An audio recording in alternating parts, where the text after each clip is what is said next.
This is the Global Happiness Crusade, and these are the systems that shape us. We're shaped by the systems that we live and work within, often without even realising it. The businesses that we work for, the schools that we grow up in, the media we consume, and the governments we elect, the technologies we rely on, and the social platforms that we scroll through every day. These systems don't just influence what we do, they shape how we feel. Yet for too long, happiness has been left out of the equation. At the Global Happiness Crusade, we believe it's time for a different conversation, one that puts human flourishing at the heart of how we build, lead and live. In this series, we'll explore 6 of the most powerful systems shaping our modern world. We'll look at what's working, what's broken and what's possible. This isn't just about critique, it's about hope, it's about redesign, because if systems shape us, we can shape them back. Join me and let's reimagine what these systems could look like if they were built for happiness. To go deeper, to grab the full research insights from the Global Happiness Crusade, you'll find the links in the show notes below this video for all 6 sector guides.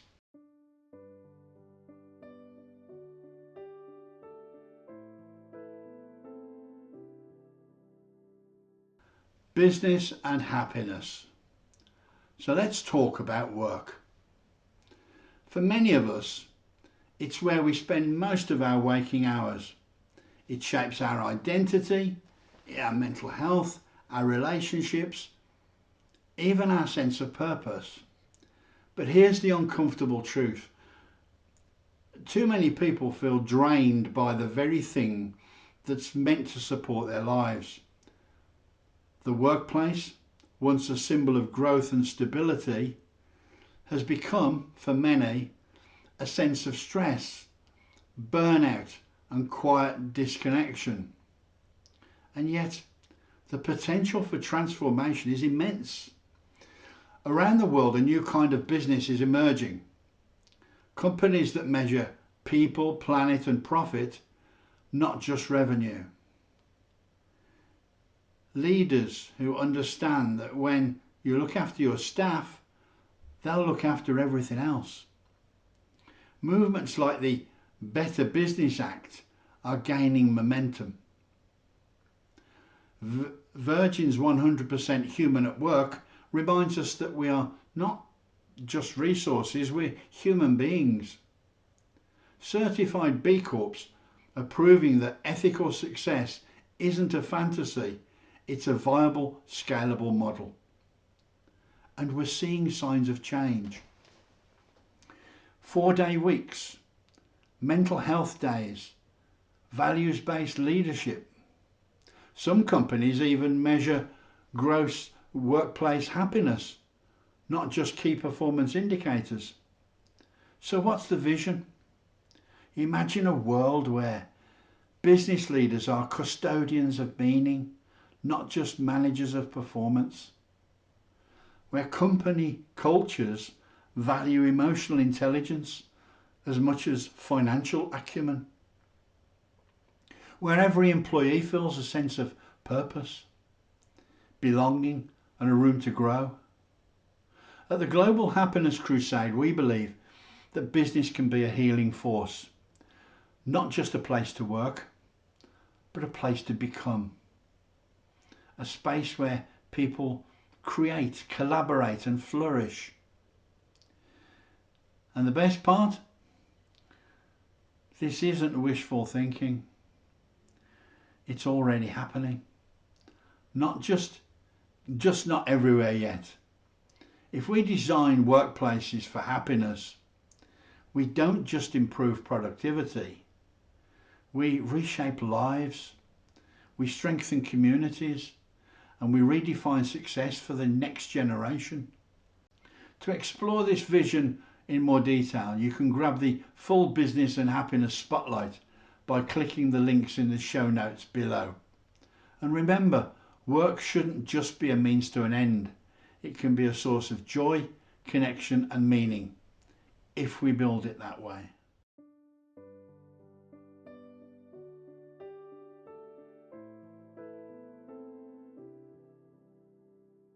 Education and happiness. So let's talk about education. Not the grades, not the uniforms, but the system itself and the experience that it offers. Education shapes who we become. It guides how we think, how we create, and how we see our place in the world. But here's the problem. Too much of our education system is still rooted in the industrial age thinking. It was built for a different time, a time of factories, conformity and compliance. Today we're in the digital age, the age of AI, a world that needs creativity, emotional intelligence and adaptability more than ever. And yet our schools still reward memorisation over imagination. We still prioritise exams over self-awareness. We train children to find the right answer, but we rarely ask them what questions matter most. And the result? Too many young people leave school feeling unseen, uninspired, or unprepared for real life. But it doesn't have to be this way. Voices like those of Sir Ken Robinson have shown us a better path, one where creativity is as important as literacy, where we honour different kinds of intelligence, and where education is about cultivating potential and an entrepreneurial spirit, not just passing tests. Some schools are already making this shift with project-based learning and emotional literacy programs and teaching purpose, values and mindfulness and integrating creativity, collaboration and curiosity. At the Global Happiness Crusade, we believe education should prepare children for life, not just for exams. This means helping them understand themselves, helping them express ideas, helping them deal with failure, and helping them imagine the kind of world they want to build. Imagine a school where happiness is a goal, not just an accidental outcome, where emotional safety is prioritised alongside academic challenge, where purpose and passion are seen as core curriculum, where students graduate not just with qualifications, but with confidence, compassion and clarity. We know this is possible. We've seen it in action. Now it's time to scale it, because if we redesign education around happiness, we don't just raise test scores, we raise future leaders. We raise resilient thinkers, and we raise humans who are ready to thrive. To explore more of what's working and what could be, grab the Education and Happiness Spotlight. Click the links in the show notes below. Let's stop preparing kids for jobs that may not exist in the future. And let's start preparing them to live lives that truly matter.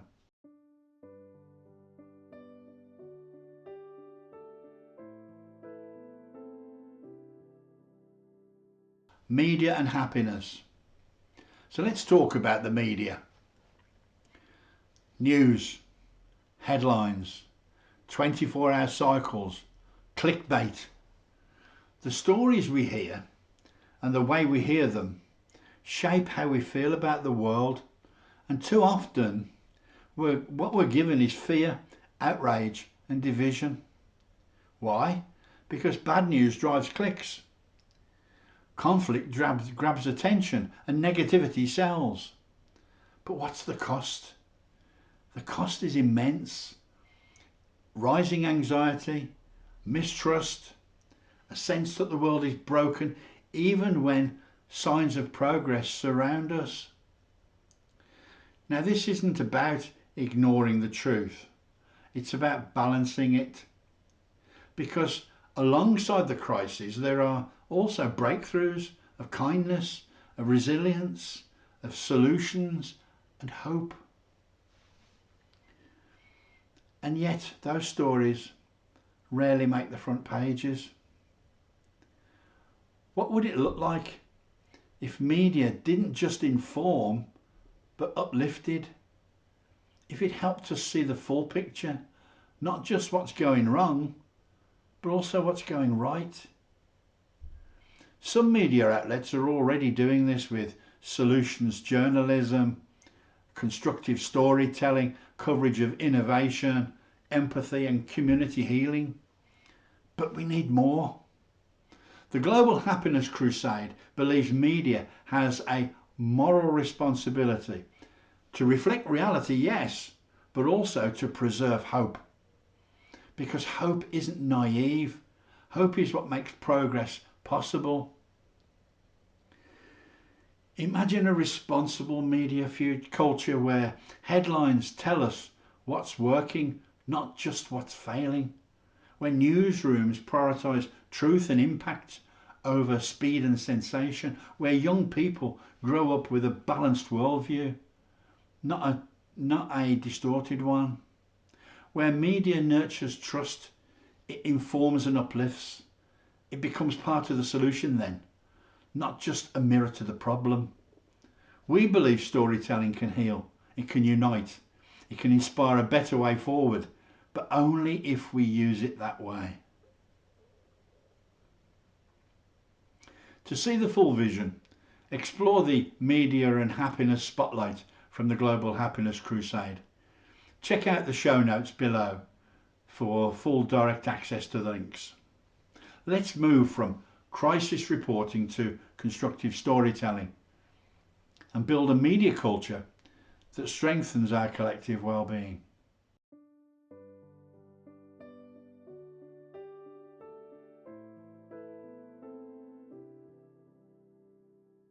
Social media and happiness. Let's talk about social media. It began as a way to connect, to share photos, to status updates and snippets of our lives. But over time, social media has become something much bigger and far more complicated. Today, it's where many of us find our news, express our identity, seek validation, or simply scroll to escape. It's a space filled with potential, but also pressure.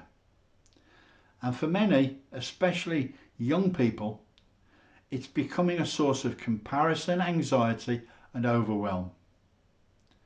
We've built platforms that reward outrage, amplify division, and push dopamine-driven loops that keep us scrolling, even when it's draining our energy and our focus. The numbers speak for themselves. Studies link excessive use to depression, loneliness, and lower life satisfaction, especially among the teens. But let's be clear, social media isn't all bad. It can connect communities, raise awareness, foster creativity, give people a voice. It all comes down to how it's designed and how we use it. The Global Happiness Crusade believes we need a conscious reset. Imagine platforms that prioritise well-being over engagement, promote respectful dialogue over rage clicks, offer users tools to manage their time, their mindset and their mental health. Some apps are already experimenting with time limits, hidden like counts and AI filters for toxic content. But real change means rethinking the incentives, because right now, the more polarised we are, the more profitable it becomes. We want to shift the focus from addiction to intention, from endless scrolling to mindful connecting, from algorithmic manipulation to digital empowerment. Imagine a world where Teens would use platforms to build confidence, not comparison, where creators are rewarded for empathy, not outrage, and where our feeds reflect balance, not just buzz. We created these tools so we can redesign them, because if social media is shaping our minds, then we need to shape it with care. If this resonates with you, explore the Social Media and Happiness Spotlight from the Global Happiness Crusade. Check out the show notes below for the direct link. Let's reclaim our attention, protect our young people, and build digital spaces that help us feel better, not worse.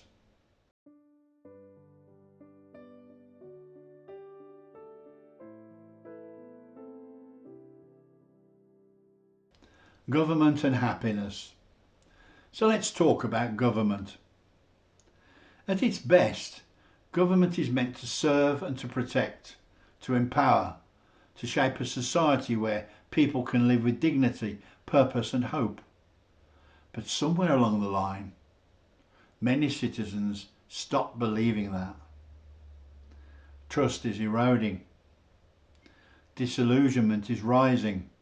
And far too often, government feels reactive, disconnected, and even performative.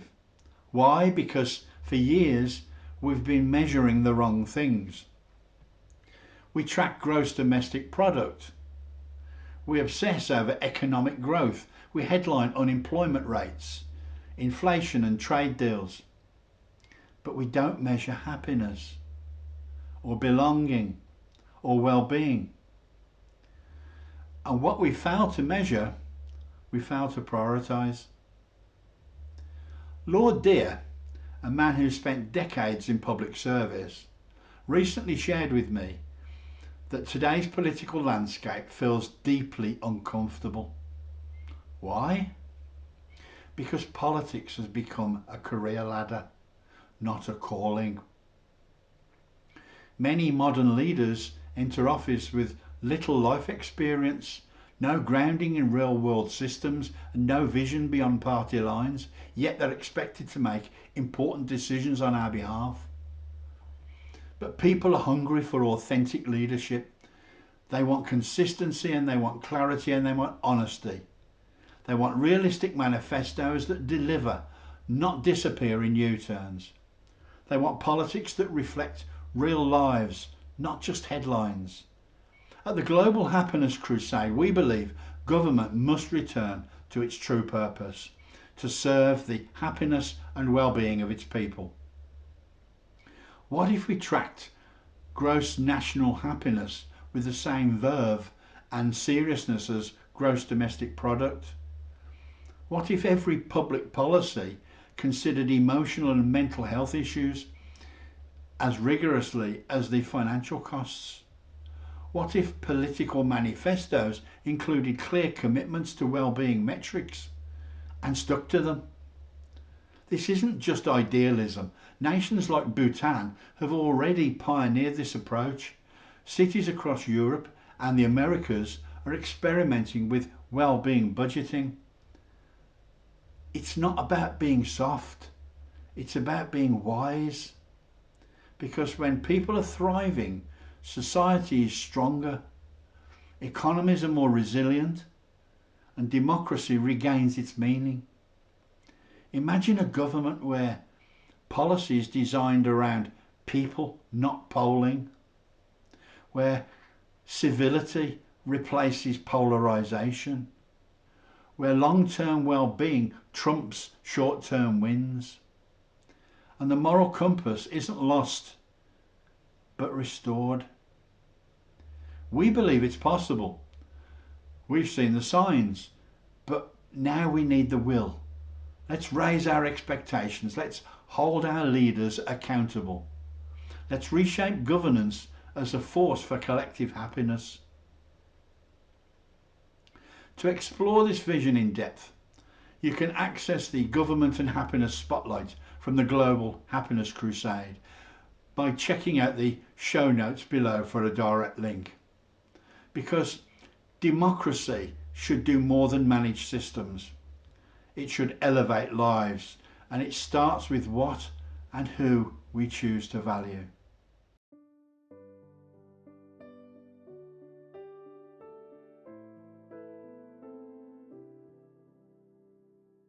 Technology and happiness. Let's talk about technology. It's everywhere. It's in our pockets, it's in our homes, it's in our conversations, our work, our health, our habits, even our attention span. We live in an age of breathtaking innovation, artificial intelligence, wearables, automation, machine learning. Technology is accelerating, but the question is it helping us feel better or just to move faster and to feel more drained? So far the record is mixed. We've designed systems that maximise efficiency but often minimise humanity. We've created platforms that capture our attention but don't always care for our well-being. We track our steps but not our joy. We're more connected but often more alone. And while AI promises convenience, it also brings questions about identity, purpose and displacement. But let's be clear, technology isn't the enemy. It's a tool. The real challenge is this: what values are shaping what we're building? The Global Happiness Crusade believes technology should serve people, not just productivity. Imagine a digital world designed to enhance focus, to strengthen empathy, to encourage reflection and support mental health. Imagine apps that protect our attention as fiercely as they protect our passwords. Tools that help us grow, not just consume. Platforms that guide us to wisdom, not just to content. Some companies are starting to pivot, building ethical tech frameworks, introducing humane design principles and reducing addictive features and promoting screen time balance. But we can go further.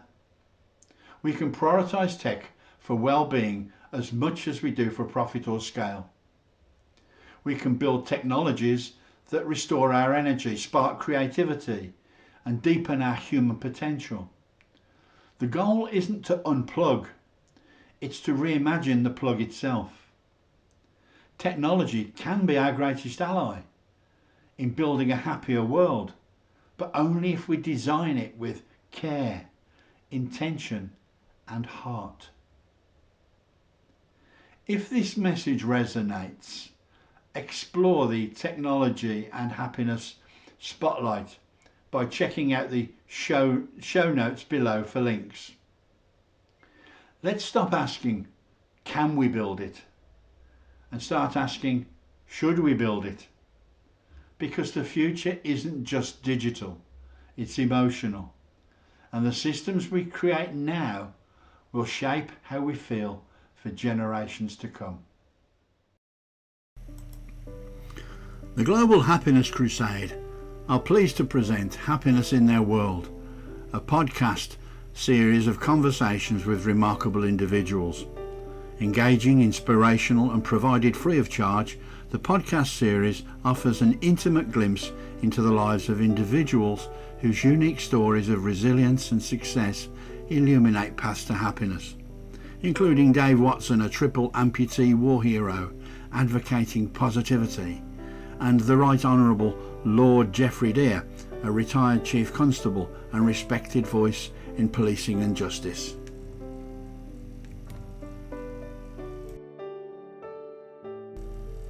The Global Happiness Crusade, inspiring a happier world, one life at a time. Search for Global Happiness Crusade in Google. Find us on Facebook, LinkedIn and YouTube. Connect with us and help us make the world a happier place.